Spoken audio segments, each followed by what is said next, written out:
Oui. Je voudrais saluer tous les Ivoiriens qui ont fait le déplacement. Chers amis, chers compatriotes, il fait froid et puis la Hollande, c'est très loin de chez nous.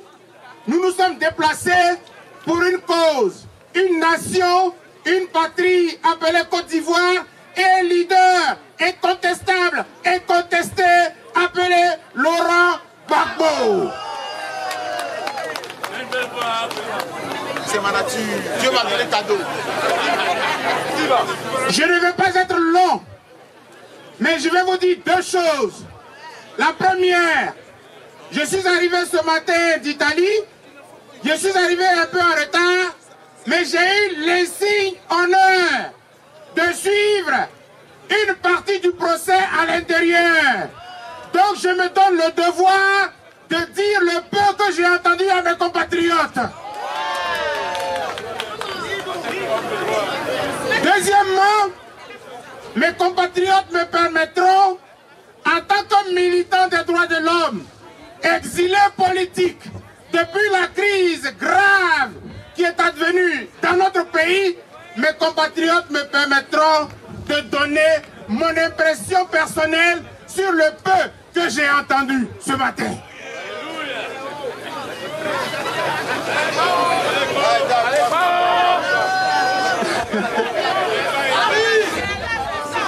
Alors, je bénis l'Éternel parce que finalement, je ne suis pas venu par hasard.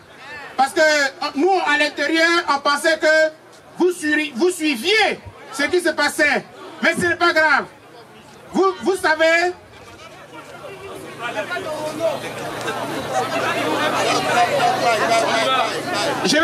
Dans un premier temps, je m'en vais vous dire ceci. Le 28 janvier 2016 restera une date historique. Le 28 janvier 2016 restera une date historique. Parce qu'un procès s'est ouvert, mais un procès des plus uniques que la communauté internationale aura décidé d'ouvrir contre une nation, mais d'ouvrir contre une personnalité. Parce que trop aimé, parce que trop visionnaire, parce que trop nationaliste pour son pays.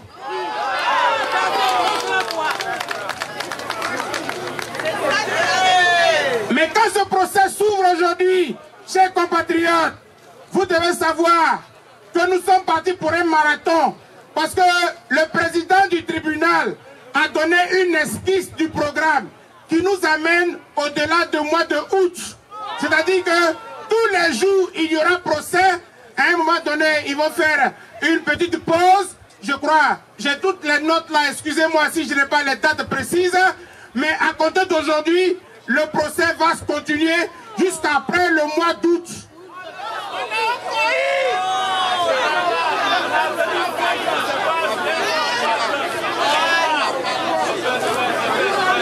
John, je te salue, John.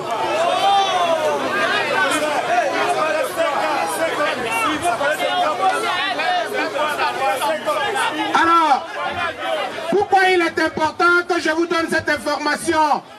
En cela, je m'adresse également au comité d'organisation et aux frères qui sont à Paris. Nous sommes obligés, parce que nous aimons la Côte d'Ivoire, parce que nous aimons le président Laurent Gbagbo, mais parce que nous aimons Charles Blé Goudé, nous sommes obligés de nous organiser entre le travail, entre la famille et entre cette patrie qui nous tient à cœur, nous organiser pour que de temps en temps, que ce soit chaque semaine, chaque 2 semaines, nous fassions le tour pour que les uns et les autres viennent ici. Parce que Laurent Gbagbo ne doit jamais être seul. Blé Goudé ne doit jamais être seul.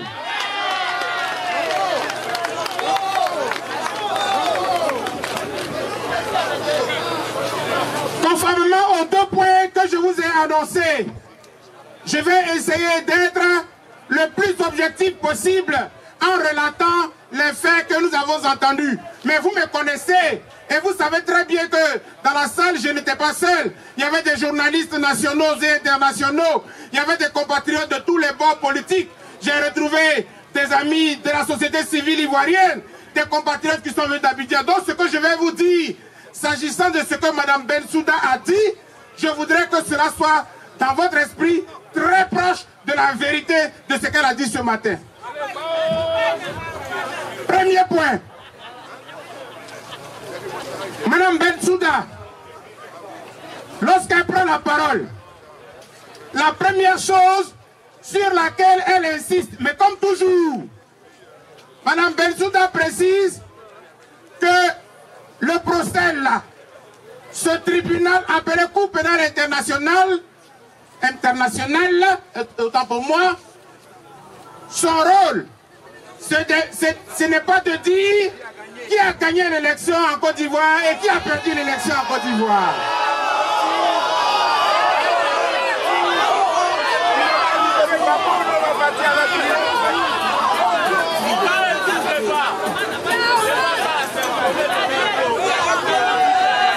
Alors, je voudrais, comme je ne veux pas mélanger le petit compte rendu que je vous fais avec mon commentaire personnel, vous permettrez que je garde mon commentaire pour la deuxième partie de mon intervention. Mais vous savez déjà, vous imaginez déjà pourquoi cette précision est faite. Premier élément, voilà l'information qu'elle nous donne.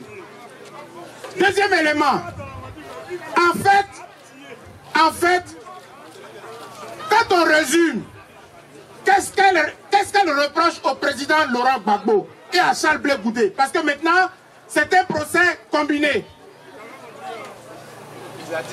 Elle accuse Laurent Gbagbo d'être auteur d'un plan commun d'extermination en vue de se maintenir au pouvoir après l'élection présidentielle et de se maintenir au pouvoir coûte que coûte par tous les moyens, y compris par la violence.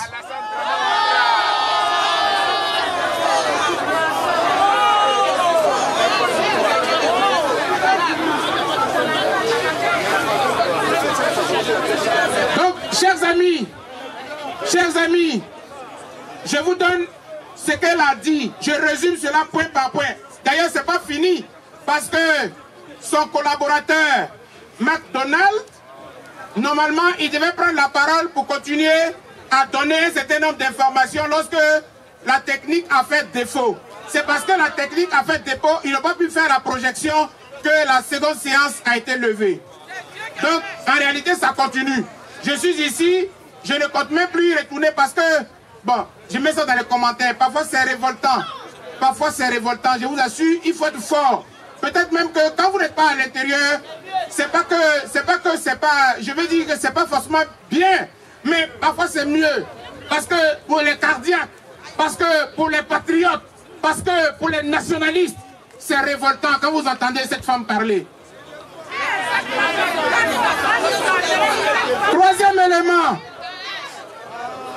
Donc Laurent Gbagbo, dans la mise en œuvre de son plan commun, pour se maintenir au pouvoir, coûte que coûte, a procédé donc par la violence, en utilisant Charles Blé Goudé. Donc Charles Blé Goudé a été présenté par la procureure comme son porte-parole. Elle a même utilisé son porte-parole et son directeur de communication. C'est le rôle qu'elle a confié à Blé Goudé. Donc, Blé Goudé est le pont entre Laurent Gbagbo et la jeunesse. Et deuxième élément que Laurent Gbagbo aurait utilisé, les FDS, les forces de défense et de sécurité, les milices, et puis des mercenaires. Tout cela, Laurent Gbagbo les a utilisés. Quatrième élément, excusez-moi si les points ne sont pas 1, 2, 3, si je me trompais, je sautais, mais prenez le point suivant, le quatrième élément. Et c'est un point assez grave sur lequel je reviendrai dans mon commentaire personnel. Elle dit, dans la mise en œuvre du plan commun appelé Laurent Gbagbo, les partisans du Nord, les ressortissants du Nord, les musulmans, considérés comme des personnes proches de Ouattara, y compris les étrangers du Burkina, du Mali, tout cela était pris pour cible et ont été maltraités et ont été assassinés en Côte d'Ivoire.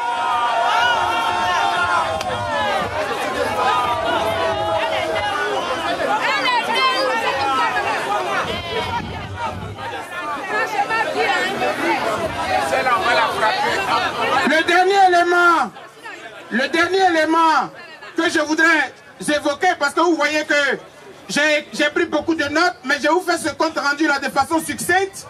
Donc le dernier élément que je vais évoquer, elle-même, elle l'a dit, et puis elle a passé à son collaborateur, McDonald, et le McDonald, il a commencé par citer des propos. Dès qu'il a pris la parole, il a cité des propos de Laurent Gbagbo. Je n'ai pas retenu les propos parce que c'est plusieurs phrases, mais en substance, voici ce que Laurent Gbagbo a dit. Et puis, dans le fond, Laurent Gbagbo l'a dit. En gros, il le répète ceci. Laurent Gbagbo a dit, face à des gens, mais au début, il ne nous dit pas où il a dit. Il le cite. Vous savez, mes chers compatriotes, la République, quand je vous parle, c'est la République qui vous parle. Mais sachez que la République, là, elle a des bras, elle a des mains, elle est puissante. De temps en temps, c'est moi qui calme la République, qui calme mes mains et mes bras. Et les gens considèrent que je suis faible et que Laurent Gbagbo aime négocier. Mais calmez-vous, parce que si je veux que la République frappe, elle va frapper. Et dans la suite, McDonald vient nous préciser dans quel contexte Laurent Gbagbo a dit cela. Je ne dis pas aurait dit cela parce que Laurent Gbagbo a prononcé ces mots. Dans quelle ville? La ville s'appelle Divo, c'est ma ville. La date, c'était le 27 août 2010. Ils ont donné la date là-bas. À quelle occasion? La ville de Divo est une ville révolutionnaire, entre griffes. Lorsque Abidjan bouge, Divo réagit toujours. Mais nous, les didats de Divo, en réalité, quand il y a des troubles, nous sommes dominés toujours par les nordistes qui viennent avec des machettes, avec des goudins, et on fuit. Les parents fuient tout le temps. Donc, nous n'avons autre recours que la République. Et donc, plusieurs fois, nous avons demandé au président de la République d'amener la sécurité à Divo, parce que même les commissariats sont brûlés. C'est ainsi que 2 semaines avant le 27 août 2010, le président Laurent Gbagbo, au nom de la République de Côte d'Ivoire, décide d'installer à Divo et à Gagnoa des services de CRS. Des services de CRS. Des services de CRS. Des services de CRS.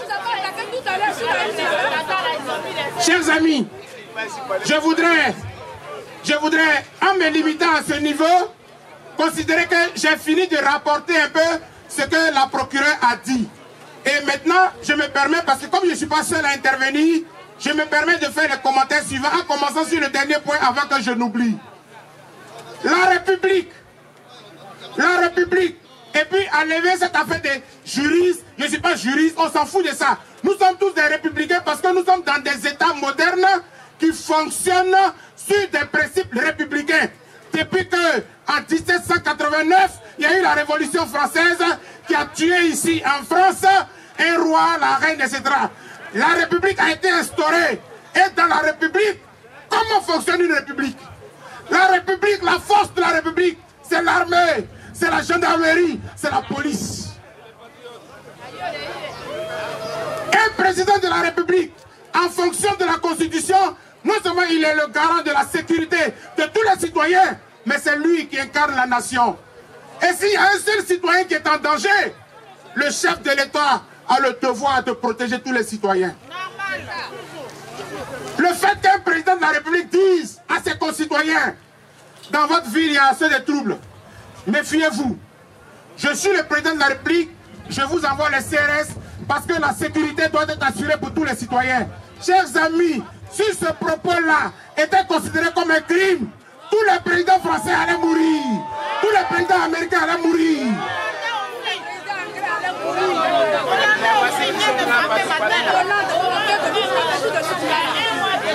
sommes ici en Hollande. Nous sommes venus de tous les horizons de l'Europe pour assister à un procès historique. Mais il y a la police, il y a la CRS ici. Est-ce que nous sommes armés? Non, parce que l'ordre et la sécurité doivent être garantis par la République. Ou bien ce n'est plus la République.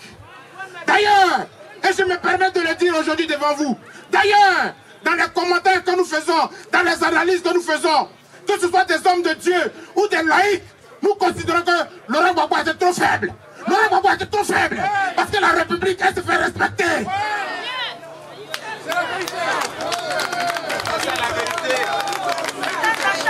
Je tenais à le dire parce que penser qu'un président de la République qui vient installer une CRS, il est considéré comme un criminel parce qu'il a dit que la force de la République, c'est la police et la gendarmerie. Si ça c'est un crime, eux tous, les bouches qu'on sort, ils iraient en enfer immédiatement.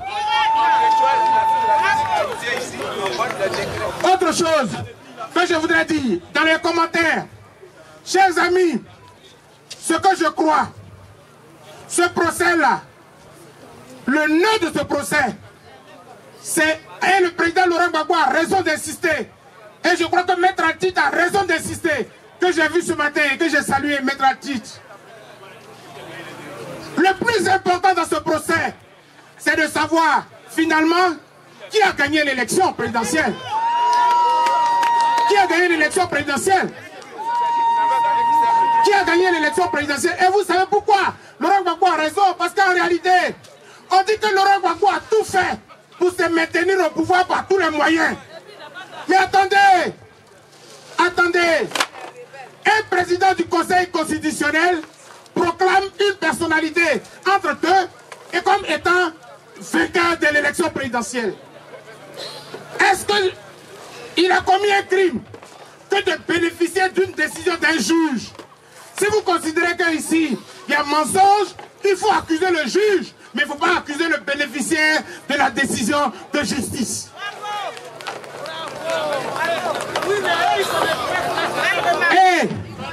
Et dans mes commentaires personnels, est-ce que vous connaissez le prolongement de cette question de qui a gagné l'élection présidentielle? Je vais vous la donner. Je vais vous la donner. Et vous allez comprendre que ce qui se passe ici, à La Haye, c'est extrêmement grave. Chers amis, certains parmi nous, on a payé notre transport, on vient, mais parfois on se dit, mais pourquoi on vient même? Qu'est-ce qui se passe et puis on vient?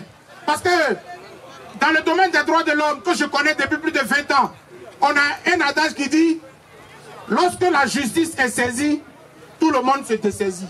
C'est-à-dire que si vous avez un problème et que c'est arrivé à la justice, le débat est clos. Mais ça, c'est dans l'hypothèse où la justice est objective, où la justice est crédible, où la justice n'a pas de parti pris.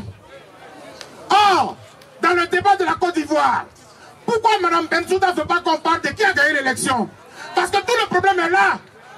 Voilà un pays souverain, un pays indépendant, où l'arbitre suprême de l'élection, c'est le Conseil constitutionnel. Il proclame, il donne le résultat du scrutin, et puis dit, Dr Boga a gagné. L'ONU, avec son représentant, dit, Dr Boga n'a rien gagné, le gagnant, il s'appelle Ouattara. À partir de là, tout ce qui va suivre, s'il y a mort d'homme, le responsable c'est qui? C'est l'ONU. Le responsable là, c'est l'ONU. Donc à la vérité, si vous comprenez bien ce procès-là, l'ONU va utiliser tous les moyens pour se donner bonne figure, pour se dédouaner du crime qu'elle a commis en Côte d'Ivoire. La vérité, c'est ce que nous vivons ici à la CPI. Et pour ceux qui ne comprennent pas, lorsque nous disons que c'est un procès politique, c'est ça les fondements. C'est ça les fondements. L'ONU est à la base de la crise ivoirienne. Donc l'ONU va tout faire pour que Laurent Gbagbo et Blé-Goudé payent. Mais l'ONU va nous trouver sur son chemin aussi longtemps que cela va durer.